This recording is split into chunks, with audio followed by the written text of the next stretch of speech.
Hello guys, welcome back to another progress video, number 49 now, approaching the 50 mark. I'm just going to be starting this one with a Dagonoth Kings solo trip.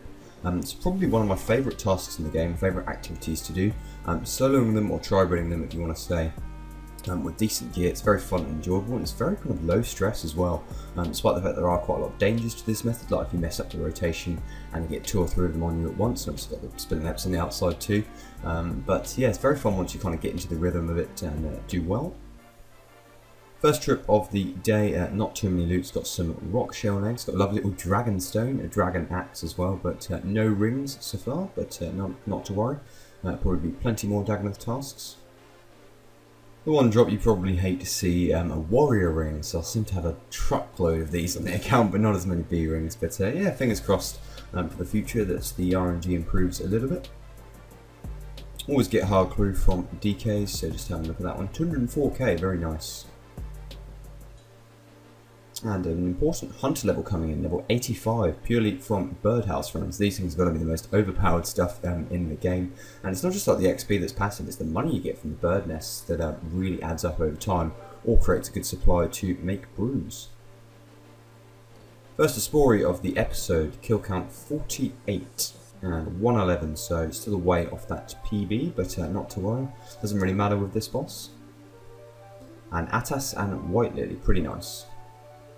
That Basilisk Night task was the 750th completed on the account for a whopping 630 points, so that's a bit of the rune pouch back for sure.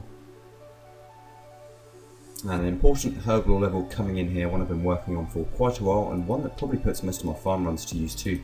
Level 90, so we can now make those strong Noxifer potions, overloads in raids, which is going to be happening towards the end of the episode. Won't try and spoil it yet.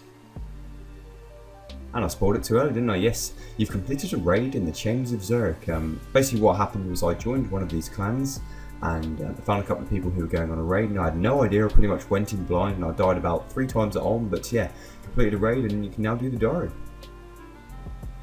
In the meantime, an elite casket, 91k. Spori kill count 49, 54 seconds, pretty impressive that time, approaching that 50 mark, and would you believe it, an Atas in a bottomless compost bucket, number 2, so nice bit of money to the bank. And yeah, that drop not so much, but yeah, another drop from Kraken. Had quite a few of those last episode. Jar of Dirt, I'm pretty much on drop rate I think though with them, I think that's only 3. Got an elite casket and a nice, oh very nice, yes, dark tuxedo jacket, 1.7 mil. This is something I didn't know you could do in the game. Yes, you can swim at the GE apparently. And yeah, I think this is just after one of the updates happened, so probably a few broken things. And look at this guy, does exactly what he wants and just swims around the Grand Exchange, and yeah, swimming for GP.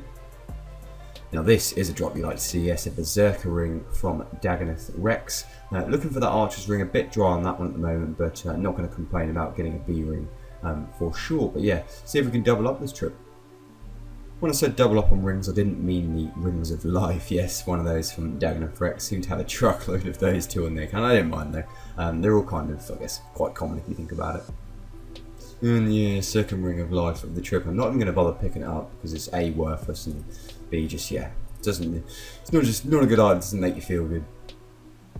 Got a mud battle staff from Dagonoth Prime, very nice. And a dragon axe from Dagonoth Supreme. There are tons of those in the account. Quite nice drops getting away. It's kind of quite satisfying to see, I think. But I would prefer the archer's ring, rather the item that was 5 mil instead of yeah, 35k. Yeah, another warrior ring. I'm not going to complain, as I said. Already got a berserker ring in this trip, so yeah. 2 B rings in one trip. I said I wouldn't complain, and that's exactly why.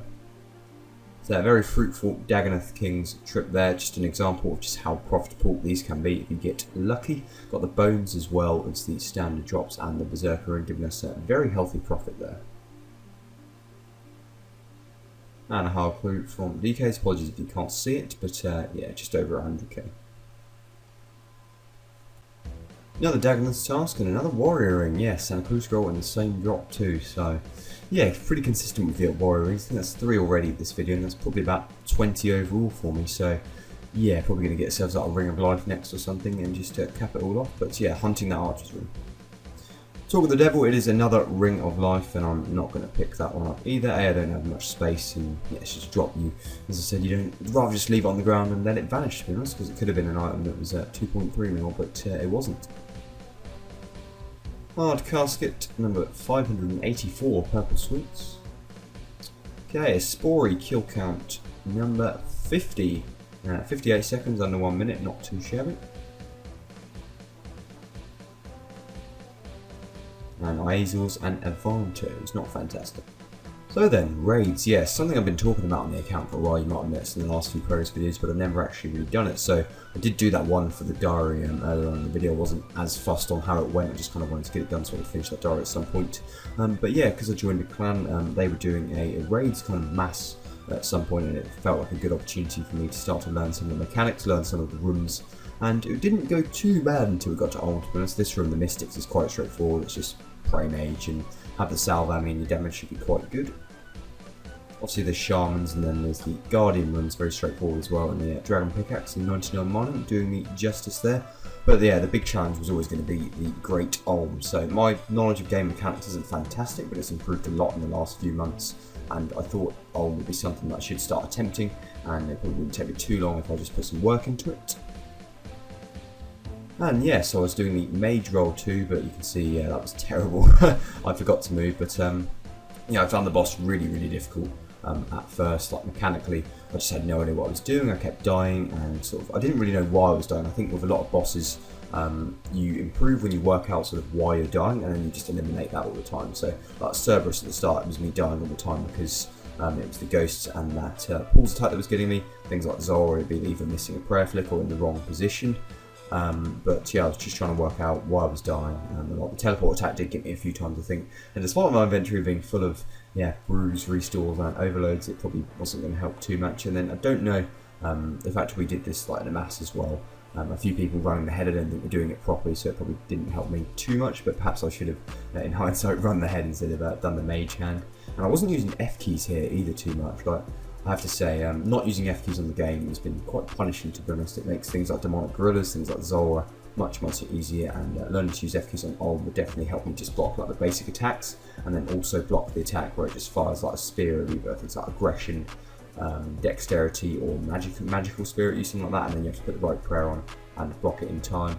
But yeah, you can watch this very scuffed first time. You'll probably see me plank towards the end of it. But yeah, it's all good. It's kind of what the game's about. Chambers, I've heard, is kind of quite difficult to learn at first. Like some people said they don't know what's going on at Ulm until like raid 10, and I think that'll probably be the same for me based on this. We just probably need to watch a few videos, read around the mechanics. But it's great to do it not a clan. And we all had a laugh, to be fair. I think we're on Discord as well, so like you only die. And I didn't have that many points anyway, so like it wasn't going to really affect my chances of getting a drop, and my chances of getting a drop were slim anyway. And I'm starting to run out of breath because I'm talking so much. And yeah, you can probably tell nobody's got waters, and I almost got carried there. But yeah, the plank is coming, of course. Just get used to it. So I did avoid the burn here, to be fair. I did very well there.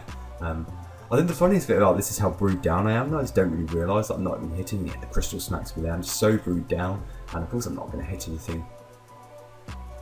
And yeah, HP looks alright here, to be honest, doesn't it? But yeah, it's coming.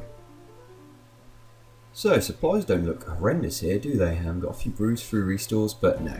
Yeah, there was the first flank on the Ulm, and I probably don't think I'll go back in on this one, as I don't really want to lose any more points. I don't have many points in the first place, but I lose the team points in general, so it's not amazing.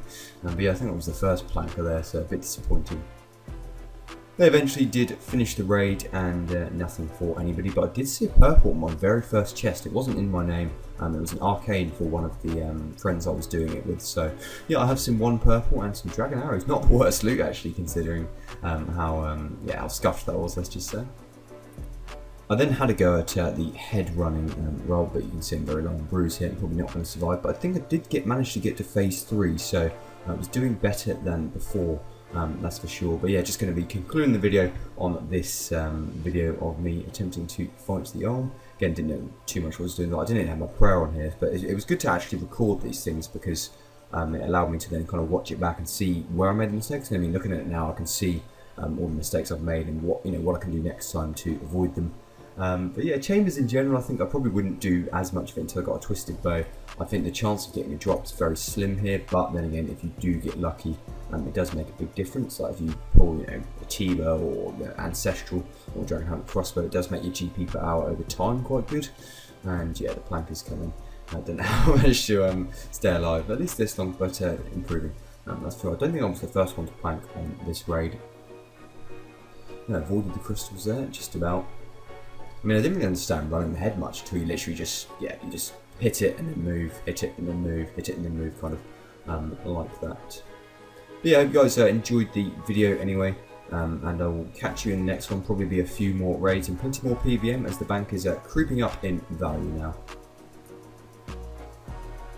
And he's dead, yeah, and I will catch you guys in the next video. Have a good one.